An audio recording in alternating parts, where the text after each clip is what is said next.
Hoje eu treino há mais de 4 anos, sem aquelas pausas, sem aquela desistência que eu vivi ao longo de toda a minha vida. E isso não foi porque eu simplesmente me transformei em outra pessoa, mas que eu, na verdade, comecei a organizar as coisas dentro de mim. Fica aqui nesse vídeo que eu vou te falar como que tu pode, mesmo que assim, ó, que tu tenha tentado há muito tempo transformar a tua rotina de treino, transformar a tua disciplina, mas até hoje tu não consegue manter a constância, tu não consegue, parece que alguma coisa sempre tá te puxando. Eu sei porque eu já vivi por isso, então fica aqui nesse vídeo que eu vou te mostrar como foi que eu transformei e organizei o meu emocional para ser mais constante nos treinos.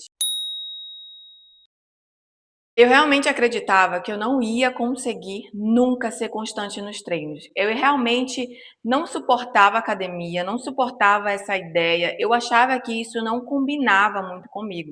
E aí eu comecei a tentar viver essa vida, tentar transformar aquilo que eu acreditava que ia ser muito ruim em algo bom. Eu me matriculei na academia, como eu já havia feito há vários anos atrás, mas eu sentia que alguma coisa sempre me puxava para que eu não concluísse, para que eu não fosse, para que eu não realmente tivesse resultado naquela área. E olha como é muito louco, como a nossa mente, ela é o nosso principal inimigo. A gente não precisa de inimiga, a gente precisa só ajustar realmente a nossa mente, porque ela pode se transformar no nosso maior inimigo. Nesse vídeo eu vou te trazer alguns pontos que eu identifiquei na minha caminhada, na minha trajetória de treino, que pode fazer diferença na tua vida. Se tu tá sedentária, se tu tá tentando ir pra academia e não consegue, até tu pode até trazer essa minha caminhada junto com esses pontos que eu vou te mostrar aqui, para a questão da tua alimentação saudável, para tudo aquilo que tu tenta se transformar, sabe, mudar a tua rotina e o teu estilo de vida, mas que tu não consegue, como se algo sempre estivesse te travando. E a primeira coisa que eu vou te dizer nesse vídeo, que eu identifiquei ao longo da minha vida, que tu pode ter chegado na tua fase adulta e não está conseguindo fazer essa transformação de fato, ou está sempre refém de alguém estar te estimulando, ou da tua motivação aparecer, é o teu senso de merecimento. É simplesmente tu acreditar que tu não merece esse estilo de vida. É como se tu tivesse uma identidade, é como se eu me visse como uma identidade, e essa identidade ela não combinava com a prática da atividade física. Querendo ou não, eu me boicotava, me sabotava, porque eu queria me manter naquela identidade, na forma como eu me via. Isso atrapalha muito a gente ter esse novo estilo, a gente se manter constante numa atividade, principalmente na atividade física, mas também serve para a nossa alimentação. Esse senso de merecimento, aquilo que realmente tu acredita que merece, aquilo que tu acredita que, poxa, eu mereço isso, eu mereço viver uma rotina saudável, o meu corpo merece isso. É uma coisa meio profunda a gente pensar que, como assim eu sei que eu mereço e que eu não mereço? Vai muito do nosso senso de amor próprio. O teu amor próprio, ele dá as caras na forma como a gente se relaciona com a nossa rotina e aquilo que a gente faz de fato. Tu deve pensar, eu vou fazer tal coisa, eu quero viver de tal jeito. Tu te matricula, tu te programa, tu compra o tênis e as roupas. Tu vai uma semana e para. Isso tá te mostrando, e isso me mostrava que eu não tinha o meu amor próprio lapidado. É como se eu não me importasse de verdade comigo. É como se qualquer coisa fosse relevante para que eu parasse, para que eu não tivesse disciplina, para que aquilo não fosse realmente importante. Eu não acreditava que aquilo de fato poderia me fazer bem. Eu tinha uma ideia a respeito daquela atividade de ir para academia e tudo mais, mas aquilo não me convencia de fato. Eu mesma não estava acreditando naquilo. Foi importante para mim entender que o meu senso de merecimento não estava ajustado. Eu não me sentia merecedora de viver uma vida daquela. Talvez eu estivesse simplesmente só me olhando, me enxergando com outros olhos, com uma ideia diferente daquela que eu queria colocar em prática. Então, quando isso não se ajusta, isso acaba atrapalhando com que a gente coloque aquilo em prática. Para a gente trabalhar o nosso processo de merecimento e amor próprio, é olhar para dentro, é a gente entender como foi a nossa construção da nossa identidade até aqui. Eu sempre tive muita dificuldade com a educação física dentro do colégio, então a minha construção da minha identidade como mulher com a atividade física, ela não foi uma coisa simples. Foi uma coisa meio ruim, assim, no colégio. Eu não fui incentivada e eu me sentia deslocada, me sentia estranha naquele ambiente.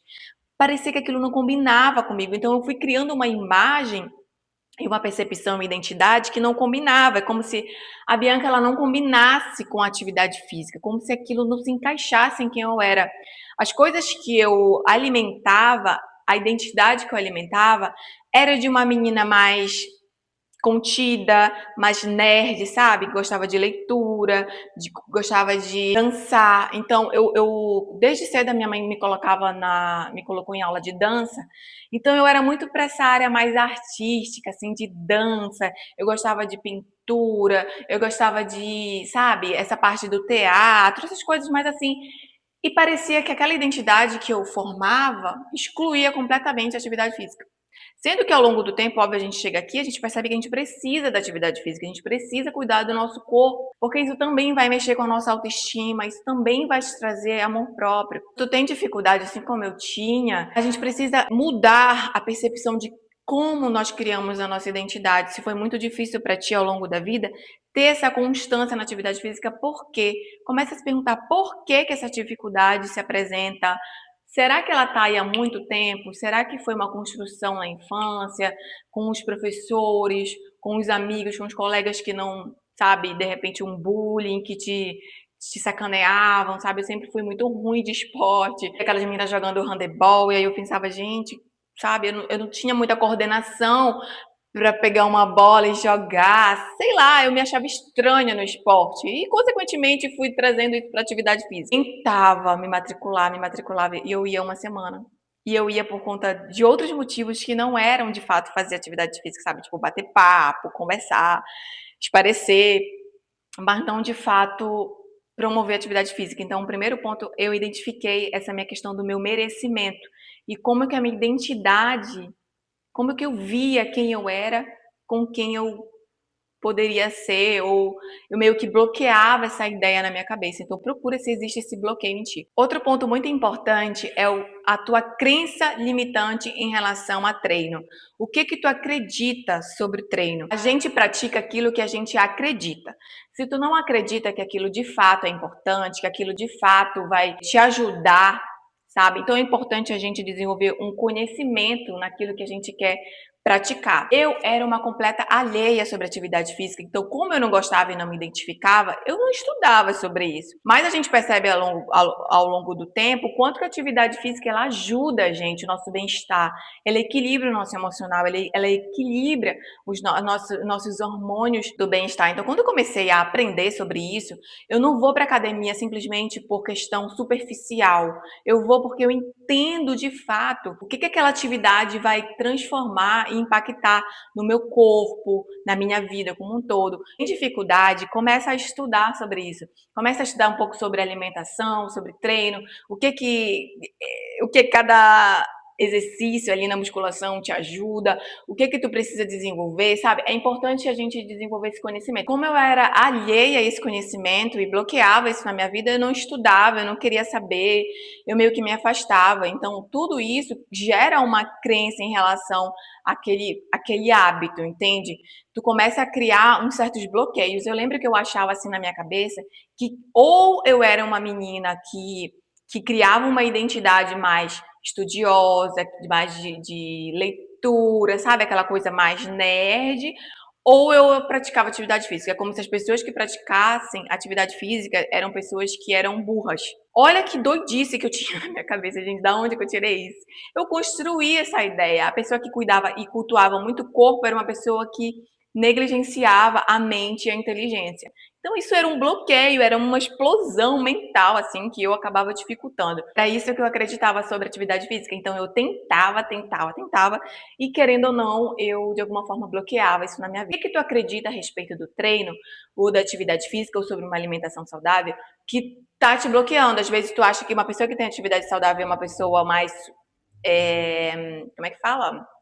Mais superficial, é uma pessoa vazia, ou são pessoas que, é muita frescura e não sei o quê, são pessoas que não precisam trabalhar, são pessoas que, sabe, que não tem o que fazer da vida. O que tu acredita da pessoa que realmente pratica isso? Como é que tu olha a fundo essa atividade na tua vida? Quando eu identifiquei isso, eu comecei a dizer, gente, claro que não. A pessoa que pratica atividade física, ela pode ler, ela pode ser inteligente, ela pode fazer outras coisas da vida, ela não necessariamente, porque antigamente tinha muito isso de, o cara tá só lá treinando, e ele não tá, sabe? É uma pessoa que não prioriza ali as coisas mais profundas da vida, sabe? Mais inteligentes. E aí isso me bloqueava. Quando eu descobri isso, me ajudou muito. E nesse ponto, para tu colocar em prática também, é tu entender o teu propósito com a atividade física. Quando eu entendi, poxa, eu não quero só um tanquinho, eu não quero só, sabe, ficar com o corpo da fulana, porque de fato, quando a gente entra nessa noia, a gente vai ficar se comparando. É claro que para começar, tu tem que querer perder uns quilos, tu tem que querer, eu quero, sabe aqueles desafiozinhos mentais que a gente faz? Vou fazer perder 5 quilos, ficar com um corpo melhor, vou entrar numa calça, eu vou entrar numa roupa que eu gosto muito. Então, esse desafio inicial, ele é muito legal, mas ele não é a longo prazo. Não é isso que vai te manter fazendo atividade física, na verdade. Tu tem que ter um propósito maior, um propósito de gerar mais saúde, sabe, de tu se sentir bem. O que aconteceu? Como eu percebia que as pessoas praticavam atividade física, eu falava assim, gente, como é que essa pessoa ela tem constância? Como é que ela vai todo dia? Como é que ela chegou nesse ponto? Eu ficava pensando isso. E depois eu fui descobrir que é quando a gente sai do propósito, do foco superficial e vai para o foco mais profundo, que é a sensação que a gente sente naquela atividade física. É como a gente se olha no espelho e vê, poxa, eu estou fazendo algo por mim. Uma vez eu li alguma coisa sobre isso, uma ideia que falava que a atividade física, ela é a única coisa que tu está fazendo só por ti, apenas por ti. E olha que é muito difícil, às vezes, a gente colocar em prática uma coisa que a gente está fazendo só por nós. Porque isso impacta no nosso amor próprio, isso te dá mais autoconfiança. Quando eu mudei esse propósito de ficar assim, eu preciso só perder uns quilinhos, preciso só isso aqui, preciso ficar com o shape tal. Quando tu passa por essa fase, tu vai mesmo pela sensação, pelo bem-estar, por aquela sensação de hormônio bom, sabe? De tu fazer mesmo que tu não esteja com vontade, então isso acaba ultrapassando ali a tua motivação, as tuas emoções oscilantes ali do dia, a tua emoção que fica o tempo todo assim, e aí tem dia que tu vai porque tu tá afim, tem dia que tu coloca uma desculpa porque tu tá cansada. Eu colocava muita desculpa, tô com dor de cabeça, tô cansada, fiz muita coisa no dia, e quando eu vou, até minha dor de cabeça passa hoje em dia, sabe? Eu escolhi uma atividade física, então um ponto muito importante é tu escolher algo que tu goste, algo que tenha a ver com a tua personalidade. Eu escolhi o CrossFit, na verdade o CrossFit me escolheu, mas tu pode escolher outras atividades. A musculação é muito importante, mas tu associar sempre a atividade física com algo bom, algo divertido, que é uma coisa que eu demorei a fazer. Eu estava quase completando 30 anos quando eu entrei no CrossFit, e aí eu comecei a me desafiar, porque eu gosto de atividades que me desafiem, coisas que eu tenho que aprender, coisas novas. Pode ser que tu tenha uma personalidade, um perfil mais tranquilo, mais de boa. Então gera desafios para ti na academia, de assim, eu tô carregando esse peso, daqui a 15 dias eu vou carregar um pezinho maior. Controla isso, sabe? Anota. Uma coisa que me ajudou muito, tanto na academia quanto no CrossFit, era eu anotar e dizer, poxa, eu preciso aprender isso. Uma nota me dava um tempo para aprender aquilo. Então, tu vai para aquela atividade já com um propósito, com uma ideia, com um objetivo. E não sempre assim, eu vou esperar a motivação. Ela não vai acontecer, entendeu? A motivação, ela tem dia que dá, tem dia que não dá, a gente não pode depender dela. Outro ponto que tu pode te ajudar demais, que me ajudou, é tu definir um horário de treino. Sabe aqueles cursos de inglês que tu pode fazer a qualquer dia da semana, que tu agenda a tua aula, que tu passa, que é um curso que é para ser 1 ano e 8 meses, que eu sei porque eu já me inscrevi, e tu acaba o tempo e tu não conseguiu fazer, mesmo com tanta flexibilidade de horário, é porque tu não gerou ali um hábito de fato naquele horário. Então, quando dá o meu horário de eu ir pro meu treino, eu vou pro meu treino porque eu sei que não existe ali uma conversa, não tem como, eu posso ir tal horário. Claro que isso depende muito do teu trabalho, né, da tua agenda, mas tenta programar um horário específico para que isso realmente seja um ponto ali, que tu vai bater um ponto, como se fosse um trabalho. Não é um trabalho profissional, mas é um trabalho de amor próprio, que tu vai fazer todos os dias. Ao longo desses quase 5 anos que eu tô no CrossFit e na atividade física. Eu já fui um pouquinho para corrida, pratico musculação, às vezes sim, às vezes não. Mas esse mundo eu não consigo mais viver sem, porque eu sei o quão que isso faz bem para mim, eu sei que isso me transforma como mulher, me dá mais autoconfiança, me dá mais alegria, sabe? Então, às vezes tu fica postergando, te sabotando para que tu não faça isso de fato, mas no final das contas, a única que vai sofrer com isso é tu mesma. Porque querendo ou não, a gente precisa movimentar o nosso corpo. E não só por conta de um perfil físico, de beleza, mas porque aquilo movimenta a nossa energia mesmo, sabe? A gente não fica com energia parada, sempre só com a mente abarrotada. Com a energia parada, a nossa mente ela começa a se alimentar, ela começa a ficar sobrecarregada. Aí tu fica mais ansiosa, tu fica com mais medrosa, tu fica menos autoconfiante, tu fica mais insegura. Demorei para chegar nesse ponto. E eu tô te contando aqui justamente tudo que eu aprendi ao longo desse tempo, que eu tô há muito tempo tentando desenvolver atividade física com constância na minha vida e demorou muito para eu identificar esses pontos. Eu tive que ir mudando a forma como eu me via, o meu olhar sobre mim. Como é que eu vi? A Bianca não é a pessoa que pratica atividade física, era esse o olhar que eu tinha, era assim que eu me olhava. E eu precisei mudar isso, precisei mudar a forma como eu me olhava. E como é que a gente vai mudando? Praticando aquilo todos os dias, praticando aquilo com mais constância possível, não se deixando vencer pela mente. Assim como era a pessoa que deixava de ir, hoje em dia eu me olho como uma pessoa que não deixa de ir. E é isso que vai realmente transformar a constância no teu treino, na tua atividade física e até numa alimentação saudável. Na verdade, tu simplesmente pode não ser uma pessoa indisciplinada, mas tu tá se enxergando assim porque tu está emocionalmente cansada, tu está desorganizada emocionalmente e a gente precisa criar um processo de transformação e organização das nossas emoções. E é por isso que eu tenho esse canal aqui que é para te ajudar a sair de confusão emocional, para criar equilíbrio e organização. Quando a gente cria essa organização emocional, a gente consequentemente cria novos hábitos, cria nova forma de olhar para a vida e atrai coisas muito melhores. Se tu quer, se tu gostou desse vídeo, se esse vídeo falou contigo, comenta aqui embaixo o que tem sido o teu bloqueio na atividade física. Tu acredita que isso tem a ver com a forma com que tu te olha, com o teu amor próprio e o teu senso de merecimento? Coloca aqui embaixo que eu quero saber. Mas tu quer começar a entender mais sobre como organizar o teu emocional, que vai impactar diretamente também na tua atividade física, na tua constância e no crescimento mesmo e no teu amadurecimento espiritual, assiste aqui esse vídeo que eu falo um pouquinho mais aprofundado como que a gente pode trabalhar isso. Então é isso, eu te espero no próximo vídeo. Um beijo!